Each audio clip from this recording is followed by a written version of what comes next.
কারাগারে পাঠানো হলো নুসরাত ফারিয়াকে। ভাই এই মেয়েটা মমতাজের উপর লেভেলের আরেক তেলবাজ মাইয়া, ঠিক আছে।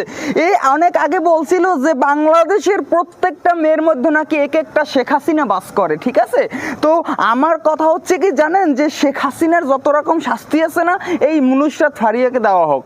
এখন সর্বশেষ কথা হচ্ছে কি জানেন, কারাগারে এখন শিল্পী মমতাজ আছে, ঠিক আছে, এখন নায়িকাও আমাদের হয়ে গেল, তাই না।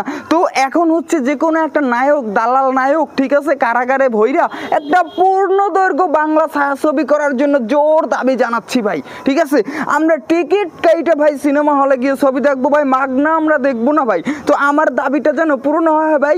অনেক বছর হয়েছে এরা না ছবি টবি করতে পারে না, ঠিক আছে। যেমন হচ্ছে এই যে রিয়াজ, ফেরদৌস, এরা হচ্ছে আওয়ামী লীগের একদম সর্বনিকৃষ্ট দালাল, ঠিক আছে। এরা হচ্ছে যত রকম তেল ছিল হাসিনাকে, যত রকম তেল ছিল এরা দিচ্ছে, ঠিক আছে।